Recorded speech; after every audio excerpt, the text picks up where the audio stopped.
അൽഹംദുലില്ലാഹ് വസല്ലല്ലാഹു അലാ മുഹമ്മദ് അല്ലദീ ബല്ലഗ റിസാലത വഅദ്ദൽ അമാന. അലം യഅ്നി ലില്ലദീന ആമനു അൻ തഖ്ശാ ഖുലൂബുഹും ലിദിക്രില്ലാഹ്. അല്ലാഹു അവതരിപ്പിച്ച ഖുർആനിനെ കുറിച്ച് പേടിക്കുവാനും അവൻ ഇറക്കിത്തന്ന കാര്യങ്ങൾ ഉൾക്കൊള്ളുന്നതിൽ നിന്നും അവരെ തടയുന്നത് എന്താണ്, അവർക്കതിന് സമയമായില്ലേ എന്ന് ഖുർആനിലെ ഒരായത്ത് കാണാം. ഇത് നമ്മൾ പലപ്പോഴും കേൾക്കുന്ന ഒരായത്താണ്. അല്ലാഹു സത്യവിശ്വാസികളോട്, ആരുടെ? കാഫിരീങ്ങളോടല്ല, മുശ്രിക്കുകളോടല്ല. അലം യഅ്നി ലില്ലദീന ആമനു, വിശ്വസിച്ച മുഅ്മിനുകളായി തീർന്ന ആളുകൾക്ക് സമയമായില്ലേ, അൻ തഖ്ശാ ഖുലൂബുഹും ലിദിക്രില്ലാഹ്, അല്ലാഹുവിന്റെ ദിക്റിന് വേണ്ടി ഹൃദയങ്ങൾ കീഴ്പ്പെടാൻ സമയമായില്ലേ. അല്ലാഹുവിന്റെ ദിക്ർ ഏതാ? ഖുർആൻ. അല്ലാഹുവിന്റെ ഖുർആന് കീഴ്പ്പെട്ട് ജീവിക്കാൻ വിശ്വസിച്ചവർക്ക് സമയമായില്ലേ. വമാ നസല മിനൽ ഹഖി, ഹഖിൽ നിന്ന് അല്ലാഹു എന്ത് അവതരിപ്പിച്ചുവോ അതിന് കീഴ്പ്പെട്ട് ജീവിക്കുവാനും. എന്നിട്ട് അല്ലാഹു പറയാണ്, നിങ്ങൾ മുമ്പ് വേദഗ്രന്ഥം നൽകപ്പെട്ട ആളുകളെ പോലെ ആയിത്തീരരുതോ. അവർക്കെന്താ സംഭവിച്ചത്? ഫതാല അലൈഹിമുൽ അമദു, കാലം കുറെ ദീർഘിച്ചു. ഫഖസത്ത് ഖുലൂബുഹും, അവരുടെ ഹൃദയങ്ങൾ കടുത്തുപോയി. വകതീറും മിൻഹും ഫാസിഖൂൻ, ഈ വേദഗ്രന്ഥം നൽകപ്പെട്ട് അത് സ്വീകരിക്കാതെ പോയ പൂർവികരായ ആളുകളിൽ അധിക പേരും അള്ളാഹുവിന്റെ കൽപ്പനക്കെതിരെ വെച്ച തമ്മാടികളായിരുന്നു. അപ്പൊ ഇവിടെ നമ്മൾ മനസ്സിലാക്കണം, ഇത് ആരോടാണ്?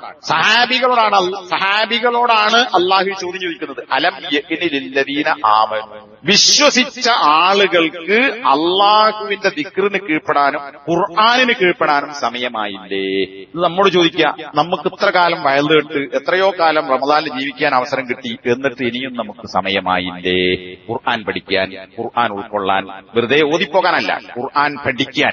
ഒരു തവണയെങ്കിലും ഖുർആന്റെ ആശയങ്ങൾ പൂർണ്ണമായി മനസ്സിലാക്കി എന്ന് പറയാൻ നമുക്ക് എത്ര പേർക്ക് സാധിക്കും? രണ്ട് ഹദീസ് കൂടി പറയാം. ഇമാം മുസ്ലിം റിവായത്ത് ചെയ്ത ഹദീസാണ്. ഈ ആയത്ത് എപ്പോൾ ഇറങ്ങിയതാണ്?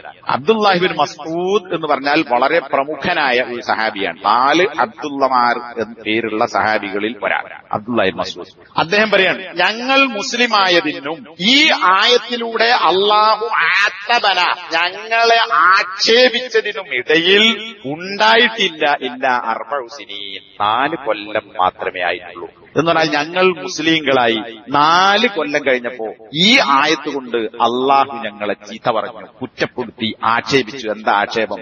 അല്ലയോ നിങ്ങൾക്ക് സമയമായില്ലേ.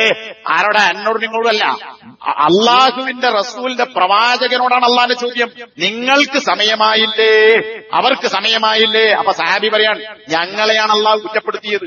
ആ സഹാബികളെ നിങ്ങൾ ഒരു ഉഹുദ് മലയോളം സ്വർണം ചെലവഴിച്ചാൽ പോലും ഒരു സഹാബി ഇത്ര ഒരു കൈ കൊണ്ടുള്ള ഒരു വാരൽ കൊടുത്തതിന്റെ തുല്യമാവുകയില്ല. ഏത് ഉഹുദ് മലയുടെ അത്ര സ്വർണം കൊടുത്താൽ പോലും. അങ്ങനെ നബി സല്ലല്ലാഹു അലൈഹി വസല്ലം വിശേഷിപ്പിച്ച സഹാബികളോടാണ് ചോദിക്കുന്നത്. അവരാ പറയുന്നത്, ഞങ്ങൾക്ക് മുസ്ലിമായിട്ട് 4 കൊല്ലം കഴിഞ്ഞപ്പോ അള്ളാഹു ഞങ്ങളെ ഈ ആയത്ത് ഓതിയിട്ട് ഞങ്ങളെ ആക്ഷേപിച്ചു. അപ്പൊ അവരെത്രത്തോളം ഖുർആൻ അകന്നു പോയിട്ടുണ്ടോ?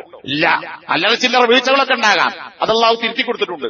ആ ആളുകൾ പോലും ഞങ്ങളെയാണല്ലോ അള്ളാഹു ഈ ആയത്തിലൂടെ അധിക്ഷേപിച്ചത്, കുറ്റപ്പെടുത്തിയത് എന്ന് അവർ സങ്കടപ്പെട്ടുവെങ്കിൽ, ഇനി ഇതേ കാര്യം തന്നെ അബ്ദുല്ലാഹിബ്ൻ സുബൈർ റളിയല്ലാഹു അൻഹു, വളരെ പ്രമുഖനായ വേറെ സഹാബിയാണ് അബ്ദുല്ലാഹി സുബൈർ റളിയല്ലാഹു അൻഹു. അദ്ദേഹം പറയുന്നത് കാണാം, ഇതേ ആയത്ത് ഞങ്ങളെ മുസ്ലിമായി ഈ ആയത്തിറങ്ങി അള്ളാഹു ഞങ്ങളെ ആക്ഷേപിക്കുന്നതിന്റെ ഇടയിൽ 4 കൊല്ലം അല്ലാതെ ഉണ്ടായിട്ടില്ല. ഒന്ന് മുസ്ലിമിന്റെ ഹദീസാണ്, ഒന്ന് ഇബ്നു മാജന്റെ ഹദീസാണ്, ഒന്ന് അബ്ദുല്ലാഹിബ്ൻ മസ്ഊദ് പറയുന്നതാണ്, മറ്റത് അബ്ദുല്ലാഹിബ്ൻ സുബൈർ പറയുന്നതാണ്.